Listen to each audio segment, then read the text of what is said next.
After studying this module, you should be able to know about existential psychology, learn about the origin of existential psychology, understand the basic features of existential psychology, learn about the comparison between humanistic and existential psychology, analyze some of the key concepts of existential psychology, and evaluate the antecedent factors of existential psychology. Introduction. The subject matter of psychology tries to seek out to understand how individuals learn to be in the world. It attempts to rectify those destructive or dysfunctional behaviors of living that individuals engage in through psychotherapy. On the other hand, in the absence of dysfunction, most important questions of being, or what exactly it means to be human, frequently comes about in the minds of theorists and therefore finds a place in the field of philosophy.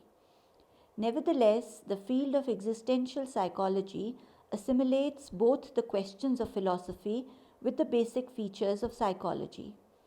Existential psychology deliberates how these philosophical questions have an impact on psyches and behaviors of individuals, and how individuals live out their day to day lives within the perspective of these questions. Questions not straightforwardly answered by scientists or philosophers. Existential psychologists asserts that it's not only vital to recognize and reduce the symptomatology of mental illnesses, addictions, relationship issues, and other psychological issues, but most essential is to go beyond the symptoms and moving on to understand how a being explains meaning, purpose, and a life well lived. Existentialists considers that symptoms can still be reduced, but unhappiness and discontent persist, usually leading to occurrence of symptoms again, aggravate, and eventually it becomes more difficult to handle. The development of existential psychology took place in Europe and it gradually spread to America. It had come about as a protest to behaviorism that had concentrated the human beings to a machine made up of conditioned and unconditioned reflexes. Existential psychologists have asserted that behaviorism has dehumanized the persons.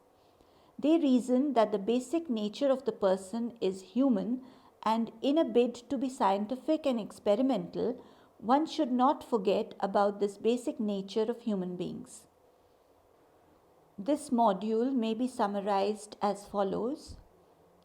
Existential psychologists assert that it's not only vital to recognize and reduce the symptomatology of mental illnesses, addictions, relationship issues, and other psychological issues, but most essential is to go beyond the symptoms and moving on to understand how a being explains meaning, purpose, and a life well lived. The development of existential psychology took place in Europe and it gradually spread to America. Existentialism is considered as a philosophical outlook that highlights the significance of free will, freedom of choice, and personal responsibility. The term existentialism is derived from the Latin existere, which denotes to stand out or to emerge. The existential approach emphasizes on the human beings as he or she is developing and becoming.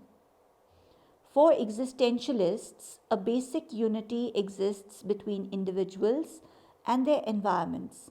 They defined unity by the term dessein, which means being in the world. Three instantaneous modes of the world characterize us in our dessein: Unwelt, Mitwelt, and Eigenwelt. It was Soren Kierkegaard, a Danish philosopher who is usually referred to as the father of existentialism. In existentialism, a philosophical method is used which is referred to as phenomenology. Phenomenology refers to the careful and complete study of phenomena and is essentially the invention of the philosopher Edmund Husserl. The very effort to be scientific means approaching things from a definite viewpoint, the scientific viewpoint. Thus, one can't get rid of subjectivity because it isn't somewhat isolated from objectivity at all. This interconnectedness of subject and object is known as intentionality.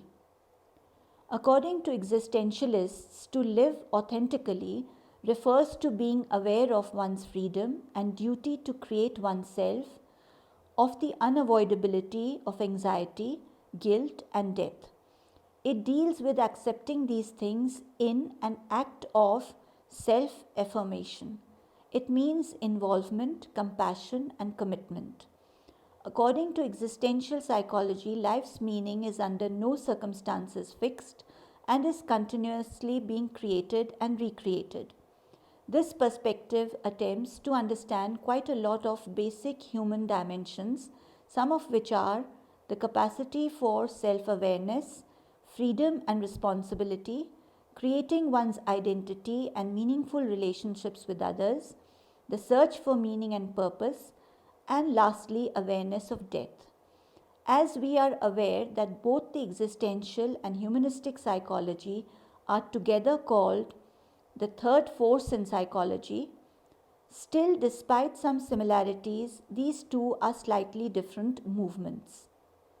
Overview of existential psychology. Existentialism is considered as a philosophical outlook that highlights the significance of free will, freedom of choice, and personal responsibility. Existentialism focuses upon the unique experiences of each individual and the responsibility each person has for making whatever choices they take and also of what they can make of themselves. Existentialism assumes that the human to be confronted by the reality of transitory existence and the understanding that life has no inherent meaning. Meaning had to be constructed. The term existentialism is derived from the Latin existere, which denotes to stand out or to emerge. The existential approach emphasizes on the human beings as he is developing and becoming. According to this approach, authentic human beings were those who could face existential ineffectiveness and nonetheless still go on to create a meaningful life for themselves. For existentialists, a basic unity exists between individuals and their environments. They defined unity by the term Dasein, which means being in the world. Three instantaneous modes of the world characterizes us in a Dasein: Umwelt or the environment around us, Mitwelt or our world with other people, and Eigenwelt or our relationship with ourselves. Individuals are equally aware of themselves as living beings and also are aware of the prospect of non-being or nothingness. Death is the most understandable form of non being, which can also be experienced as withdrawal from life experiences. It was Soren Kierkegaard, a Danish philosopher who is usually referred to as the father of existentialism. Kierkegaard specified I exist, therefore I think, in contrast to the philosopher René Descartes' famous words I think, therefore I am. This simple statement influenced an entire group of European philosophers and psychologists, changing their approach to treatment. Kierkegaard's philosophy was not as willingly acknowledged in the United States. Rollo May, the American psychologist, was one of the central figures in the field of existential psychology.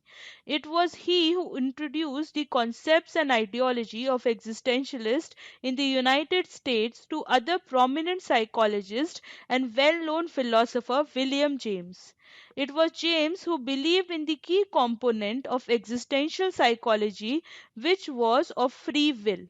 During the period from the 1920s and 1930s, existentialism was being silently introduced predominantly in university classrooms. Paul Tillich at the Union Theological Seminary in New York introduced the idea of existentialism to Rollo May, where he was studying to be a Congregationalist minister. Some of the well-known professionals, such as Viktor Frankl, were beginning to make known existentialism to the world through their writings and lectures. Frankl had survived imprisonment at the Nazi death camp and wrote personally of the events that modeled his beliefs.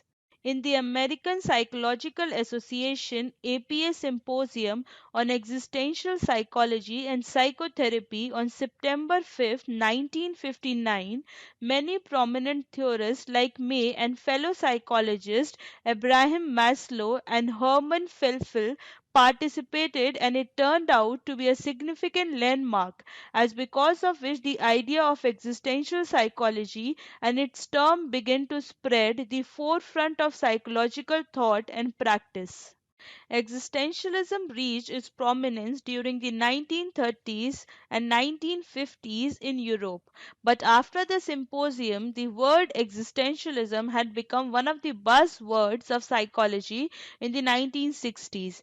May termed the existential approach to psychotherapy by asserting that the task of therapy was to understand the patient fully as that patient truly exists. Such therapy would need a commitment on the part of the patients to fully understand the lives they were living or the lives in which they were existing. Nevertheless, in addition to its impact as a key system of psychological practice, existentialism characterized an awareness that developed following World War II, predominantly with the baby boomer generation. Thus, the concepts of existentialism were no longer just limited to the discussion in private halls of universities, but were now accepted universally. For instance, May's book Love and Will remained on US list of bestseller for over 4 months, representing that a new age of people from numerous educational backgrounds were prepared to look into themselves as only a few had done in the previous decades. Self-help books also came about in the bookstores, which was a clear sign of the willingness of people to explore deep into their own existence. Methodology used in existential psychology. In existentialism, a philosophical method is used which is referred to as phenomenology. Phenomenology refers to the careful and complete study of phenomena and is essentially the invention of the philosopher Edmund Husserl.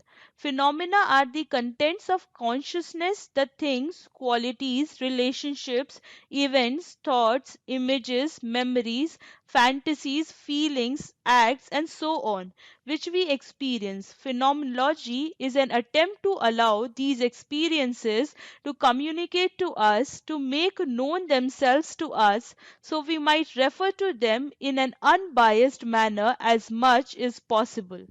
If one has studied about experimental psychology, this might seem like one more way of speaking about being objective. As in science, similarly in experimental psychology, one tries to get free of one's subjectivity and comprehend things as they actually are. Nonetheless, the phenomenologist would put forward that one can't get free of subjectivity completely, no matter how much they try. The very effort to be scientific means approaching things from a definite viewpoint, the scientific viewpoint. Thus, one can't get rid of subjectivity because it isn't somewhat isolated from objectivity at all. The interconnectedness of subject and object is known as intentionality. It has been observed that this method has been used to study other concepts such as different emotions, psychopathologies, things like separation, loneliness, and solidarity, the artistic experience, the religious experience, silence and speech, perception and behavior, etc. Thus, existentialism has adopted this method to understand and ask the most vital question: what is it to be human? Therefore, one could say that the crux of humanity, the thing that we all share and makes us different from anything else in the world, is our lack of essence, our nothingness, our freedom. Human beings cannot be apprehended by a philosophical system or a psychological theory. They cannot be reduced to physical and chemical processes, and one cannot predict the future of human beings through social statistics. Nevertheless, one cannot deny that some of us are men, some are women, some are black, some are white, some come from one culture and some from another. Some are poor, so some are rich. Some are imperfection, some another. The raw materials differ dramatically. But it is how one chooses to live that makes each of us what we are. Thus, it is in our hand how each one of us can create ourselves. Binswanger, one of the pioneers of existential psychologists, about whom would be discussing in detail in upcoming modules, embraced many of the terms and concepts presented by the existential philosopher Martin Heidegger. One of them was Dasein, which many existentialists usually refers to as human existence. As described earlier, it refers to being there, but the original word carries a few more understated implications. The emphasis is on the or there, and so Dasein has the sense of being in the middle of it all, in the thick of things, however, never to a certain extent belonging there. We are thrown into a universe that is not of our choosing. When we begin choosing our life, we begin with many choices made for us: genetics, environment, society, family, etc. All those raw material over which we don't have any say as such. Existentialist theorists are known for indicating that life is hard. They have stated that the physical world gives us both that is pain as well as pleasure, whereas the social world can result in again both the outcomes, that is heartbreak and loneliness, as well as love and affection. And finally, the personal world more specifically comprises anxiety and guilt. And these hard things are not only likelihoods in life, they are unavoidable. It was observed that existential theorists were overly concerned about death. They asserted that when one faces death, it is most likely that they would be able to come to an understanding of life. According to them, it is only humans who are aware of their own end.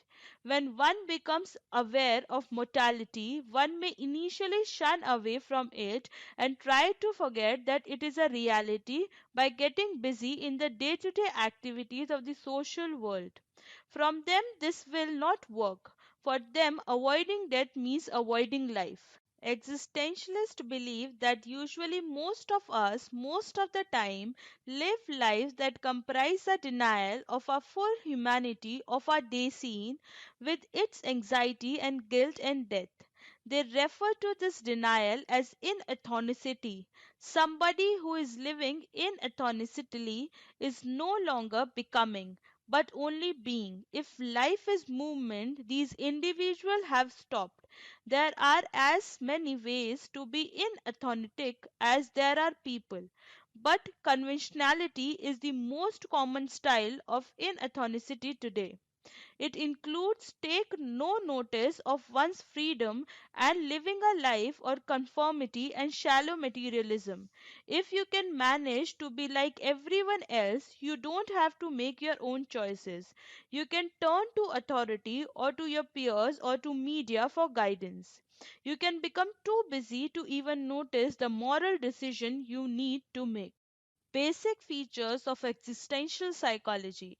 As we have discussed initially, the existential psychology had left out behaviorist psychology because of its mechanistic view, and instead it attempts to view people as involved in defined search for meaning. It seems to give an assurance of helping to re-establish the meaning of life and lean towards getting spiritual awakening and growth that may bring freedom from the orthodox awakening and growth, and also may bring about freedom from the conventional restraints of the society.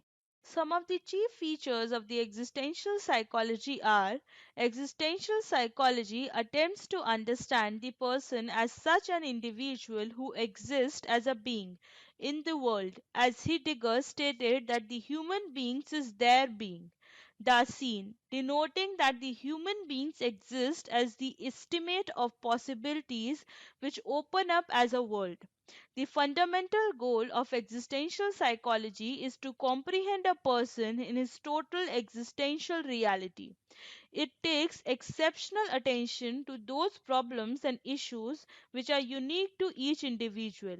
Consequently, it identifies that every person has a unique personal life with numerous types of perceptions. In addition, it emphasizes that a man is unique not only from inner or personal life, but he is also unique from other species. He is a special creature with some endowments not found in other animals. Existential psychology is essentially deals with a person's consciousness, his moods, emotions, feelings, thinking, as well as his several experiences as they are connected to the existence in the environment of other people. It always purposes at understanding human nature as a whole. There are some common components that have been highlighted by numerous existential psychologists, and those features are human values, meaning of life, man to man relationship, suffering, anxiety, conflict, and death. Existential psychology asserted that as individual has a freedom to choose, he is also accountable for his own existence. Existentialists believe that what he is and he will be is the solidarity responsibility of the person himself. As a result, the existential psychologists have rejected any kind of external determinism. They stated that human beings are in charge for mobilizing the courage to safeguard, take care, sustain, and enhance the self. They also pointed out to the fact that people need other people with whom they can empathize and learn. The major concerns of the existential psychologists have been areas like personality, psychotherapy, and counseling. For existentialists, anxiety originates out of awareness that one's being can end. Some of the key concepts in existential psychology. According to existential psychology, life's meaning is under no circumstances fixed and is continuously being created and recreated.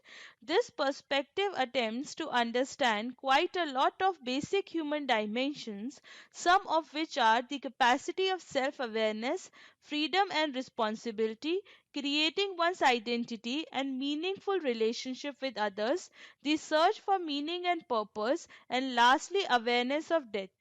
Existential psychology and self awareness. First human dimension of existential psychology is known as self awareness. It is as referred to as one's capacity to be aware of one's own determinate nature. According to Theory and Practice of Counseling and Psychotherapy, 8th edition, written by Gerlach Corey, published by Thompson in 2009, it assumes that if one is more aware of oneself, then there is more likelihood for that individual to expand and being free. Self awareness increases capability to live a full and satisfying life. One can decide on whether to expand or contract self awareness. Consciousness of self permits understanding of alternatives, motivations, and development of personal goals. Freedom and responsibility in existential psychology. Second human dimension of existential psychology, which we will consider, is freedom and responsibility. According to Corey, even though individuals assert that they yearn for freedom, the existential approach states that most of the people would make an effort to escape this freedom. People do this in order to avoid responsibility of making choices. Freedom indicates that one takes responsibility for choices and actions they take.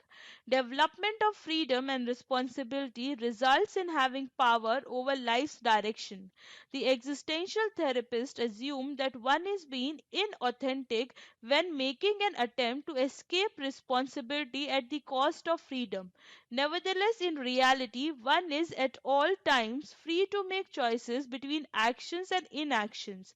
Assuming responsibility is being authentic about one's innate freedom. Existential psychology and self identity.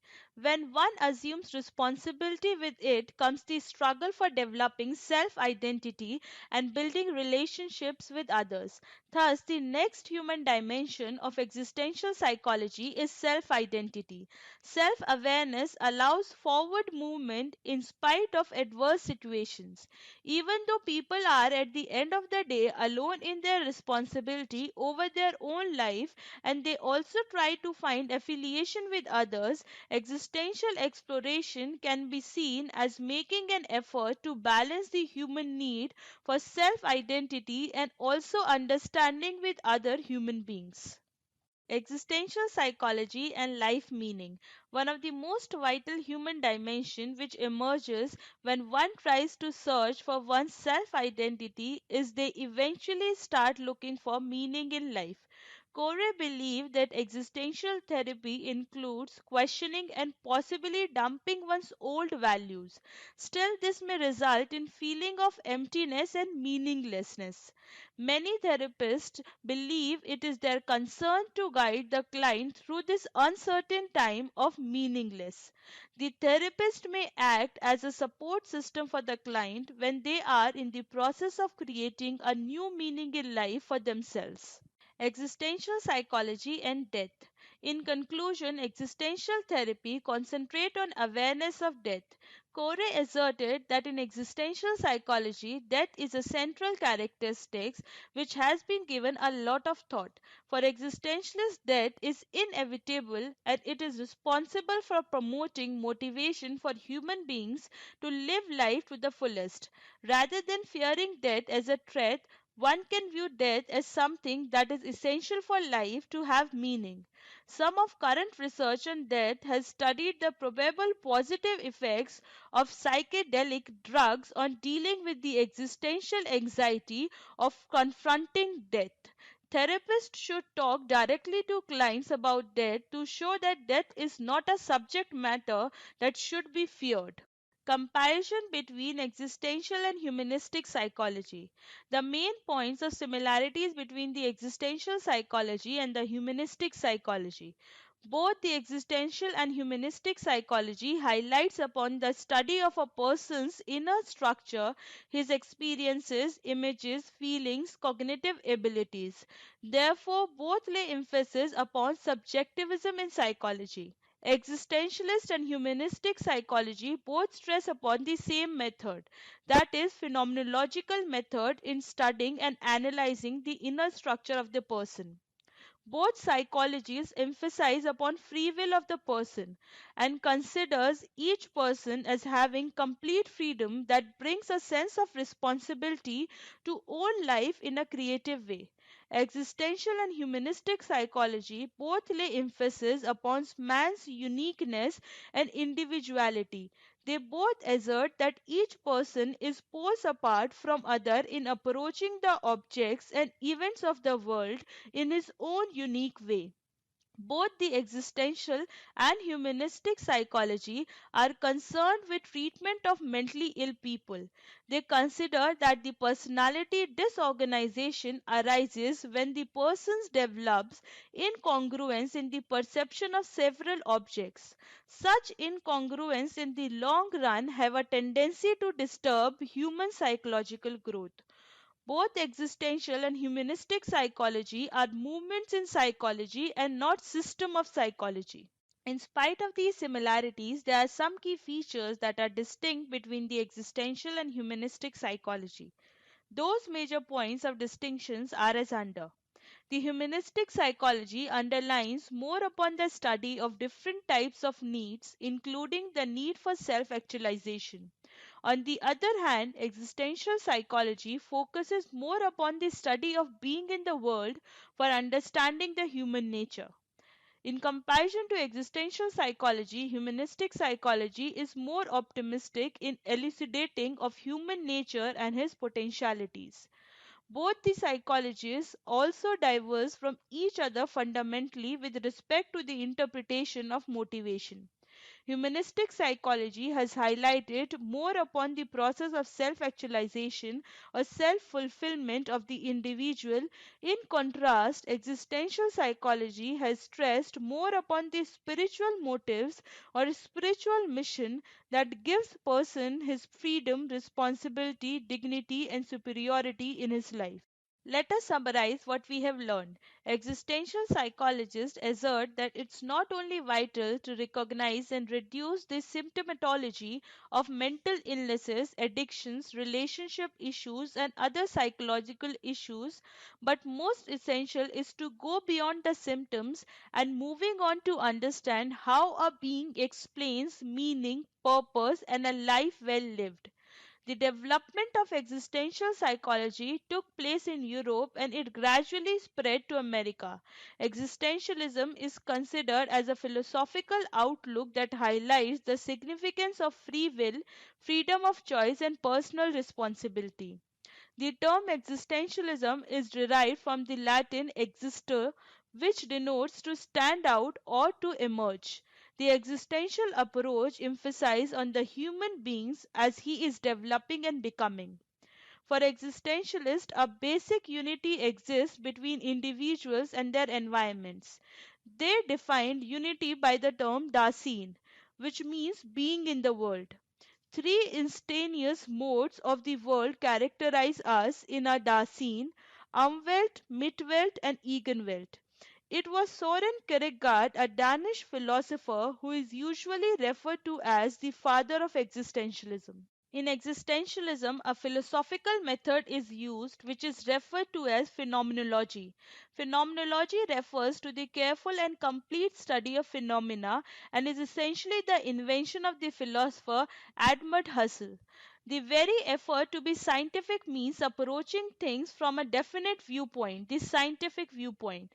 Thus, one cannot get rid of subjectivity because it isn't somewhat isolated from objectivity at all. This interconnectedness of subject and object is known as intentionality. According to existentialists, to live authentically refers to being aware of one's freedom and duty to create oneself, of the unavoidability of anxiety, guilt, and death.